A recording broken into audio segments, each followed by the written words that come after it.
नमस्कार, मैं हूं आपके साथ कौशलेंद्र प्रताप सिंह और आप देखना शुरू कर चुके हैं प्रजातंत्र टीवी। चांद पर भारत का तिरंगा लहराने वाला है। भारत का चंद्रयान 3 हर एक गुजरते दिन के साथ चांद के नजदीक पहुंचता जा रहा है। चंद्रयान ने पृथ्वी की कक्षा तो पास कर ली, अब अगली परीक्षा चांद पर है। बस 5 दिन और अगले 5 दिनों में चंद्रयान चांद के ऑर्बिट में होगा। क्या चंद्रयान -200 डिग्री के टेम्परेचर का टॉर्चर झेल पाएगा?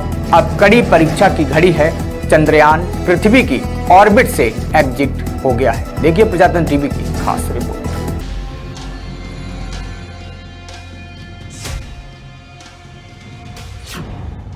भारत के मिशन चंद्रयान 3 की नई उड़ान।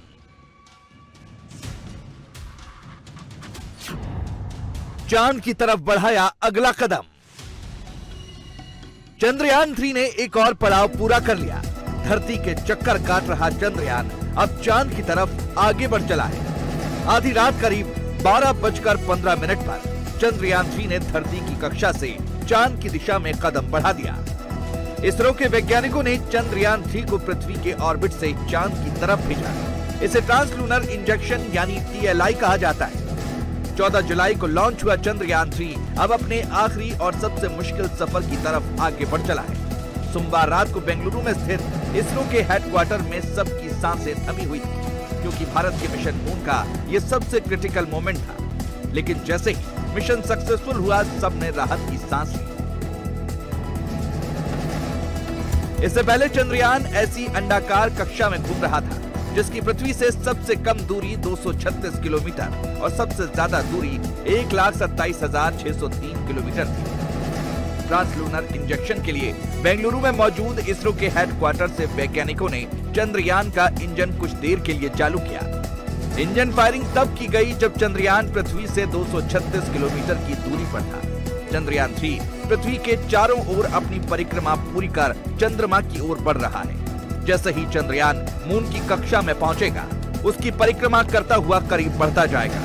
इसरो ने बताया कि 5 अगस्त 2023 को अपना यान चांद की कक्षा में पहुंच सकता है। मून ऑर्बिट में दाखिल होने के बाद ये 13 दिन तक चंद्रमा के चक्कर लगाएगा। फिर ये 100 किलोमीटर ऊपर लैंडर प्रोपल्शन मॉड्यूल से अलग हो जाएगा। फिर 100 बाय 30 किलोमीटर की कक्षा में स्पीड कम करना शुरू कर देगा और 23 अगस्त को शाम 5:23 पर लैंडिंग होगी। फिर रोवर बाहर निकलेगा और 14 दिन तक वहां प्रयोग करेगा। प्रोपल्शन मॉड्यूल चंद्रमा की कक्षा में रहकर धरती से आने वाले रेडिएशंस का अध्ययन करेगा।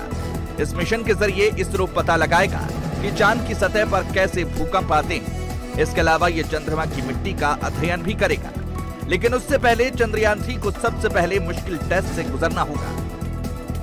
उसके लिए चांद के ऑर्बिट में पहुंचने के बाद 5 अगस्त से 23 अगस्त तक चंद्रयान 3 की गति को लगातार कम किया जाएगा। चंद्रमा की ग्रेविटी के हिसाब से फिलहाल चंद्रयान 3 की गति बहुत ज्यादा है। इसे कम करके 1 किलोमीटर प्रति सेकंड पर लाना होगा, यानी 3600 किलोमीटर प्रति घंटा की रफ्तार। इस गति पर ही चंद्रयान 3 चंद्रमा के ऑर्बिट को पकड़ेगा। फिर धीरे धीरे उसके दक्षिणी ध्रुव पर लैंड कराया जाएगा। अगर सॉफ्ट लैंडिंग में सफलता मिली, यानी मिशन सक्सेसफुल रहा, तो अमेरिका, रूस और चीन के बाद भारत ऐसा करने वाला चौथा देश बन जाएगा। अमेरिका और रूस दोनों के चंद्रमा पर सफलतापूर्वक उतरने से पहले कई स्पेसक्राफ्ट क्रैश हुए थे। चीन 2013 में चांग-ई 3 मिशन के साथ अपने पहले प्रयास में सफल होने वाला एकमात्र देश है। वहीं इस मिशन के साथ ही इसरो के नाम पर बड़ी कामयाबी दर्ज हो जाएगी। जो काम अब तक नासा नहीं कर पाया, वो इसरो इस मिशन के पूरा होने के साथ कर लेगा। दरअसल चंद्रयान 3 चंद्रमा के साउथ पोल पर सॉफ्ट लैंडिंग करने वाला है।